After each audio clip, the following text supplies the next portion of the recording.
السلام علیکم ورحمۃ اللہ وبرکاتہ۔ دوستو آج بات کریں گے سورہ فاتحہ کی آیت نمبر 6 اور 7 کے تعلق سے، اس کا ترجمہ اور اس کی تفسیر بیان کریں گے اور اس سے نکلنے والی کچھ مسائل اور کچھ باتیں آپ تک پہنچائیں گے۔ اس سے پہلے کہ آپ اگر ہمارے چینل پر نئے آئے ہیں تو چینل کو سبسکرائب کر دیں اور ویڈیو پسند آئے تو لائک کر دیں، اپنے دوستوں تک شیئر کر دیں۔ ہم آپ تک مختصر انداز میں صحیح معنی کے ساتھ صحیح تفسیر آپ تک پہنچاتے ہیں تاکہ آپ اسے سن کر اپنے ایمان کو مضبوط کریں اور قرآن کو سیکھیں۔ آئیے شروع کرتے ہیں۔ بسم اللہ الرحمن الرحیم۔ صراط الذین انعمت علیہم غیر المغضوب علیہم ولا الضالین۔ ترجمہ: ان لوگوں کا راستہ جن پر تو نے احسان کیا، نہ کہ ان کا راستہ جن پر غضب ہوا، اور نہ بہکے ہوئوں کا۔ تفسیر: صراط الذین انعمت علیہم، ان لوگوں کا راستہ جن پر تو نے احسان کیا، یہ جملہ اس سے پہلے آیت کی تفسیر ہے، یعنی جو اس سے اوپر والی آیت صراط الذین کے اوپر والی جو آیت گزری ہے اس آیت کی یہ تفسیر ہے کہ صراط مستقیم سے مراد ان لوگوں کا راستہ ہے جن پر اللہ تعالی نے احسان اور انعام فرمایا، اور جن لوگوں پر اللہ تعالی نے اپنے فضل اور احسان فرمایا ہے ان کے بارے میں خود ارشاد باری تعالی ہے، وَمَن يُطِعِ اللَّهَ وَالرَّسُولَ فَأُولَٰئِكَ مَعَ الَّذِينَ أَنْعَمَ اللَّهُ عَلَيْهِمْ مِنَ النَّبِيِّينَ وَالصِّدِّيقِينَ وَالشُّهَدَاءِ وَالصَّالِحِينَ وَحَسُنَ أُولَٰئِكَ رَفِيقًا۔ اور جو اللہ اور رسول صلی اللہ علیہ وسلم کی اطاعت کریں تو وہ ان لوگوں کے ساتھ ہوں گے جن پر اللہ تعالی نے فضل کیا، یعنی انبیاء اور صدیقین اور شہداء اور صالحین، اور یہ کتنے اچھے ساتھی ہیں۔ صراط الذین انعمت علیہم سے معلوم ہونے والے، اس آیت سے معلوم ہونے والے مسائل، اس سے ہمیں دو باتیں معلوم ہوتی ہیں۔ ایک، جن کاموں پر بزرگان دین کا عمل رہا ہو وہ صراط مستقیم میں داخل ہیں۔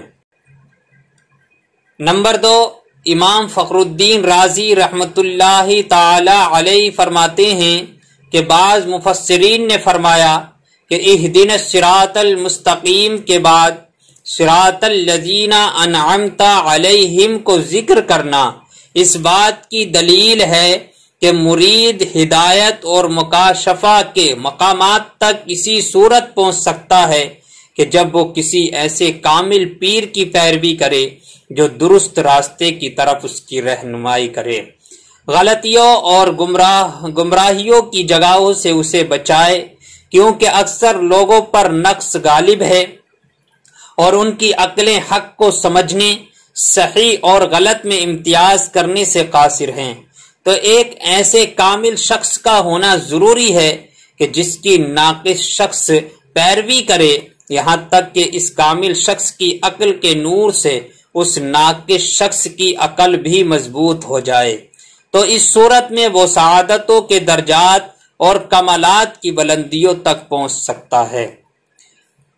غیر المغضوب علیہم ولا الضالین، نہ کہ ان کا راستہ جن پر غضب ہوا ہو اور نہ بہکے ہوئوں کا۔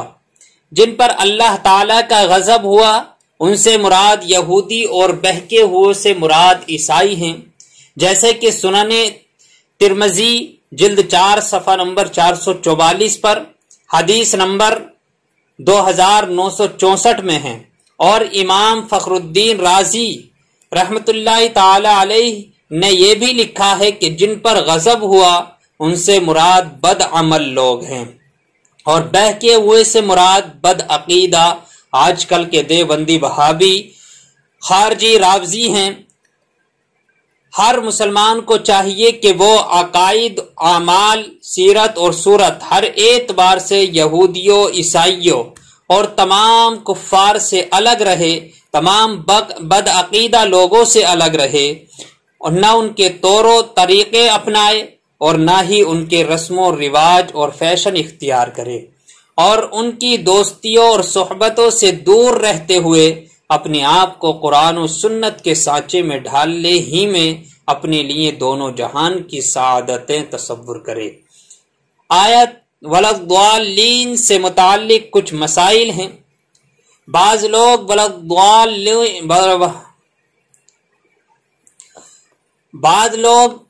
وَلَضَّالِّينَ کو وَلَضَّالِّينَ پڑھتے ہیں، ان کا ایسا پڑھنا یہ حرام ہے۔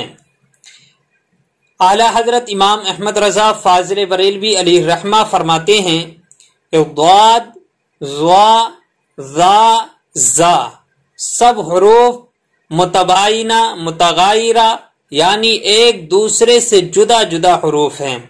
ان میں سے کسی کو دوسرے سے تلاوت قرآن میں قصداً بدلنا، اس کی جگہ اسے پڑھ دینا، نماز میں ہو چاہے نماز کے باہر ہو، ہر طرح سے یہ حرام ہے، یعنی حرام قطعی اور گناہ عظیم ہے، اور افتراء علی اللہ، تحریف کتاب کریم ہے، یعنی قرآن میں تحریف کرنا ہے، قرآن کے حرف کو بدلنا ہے۔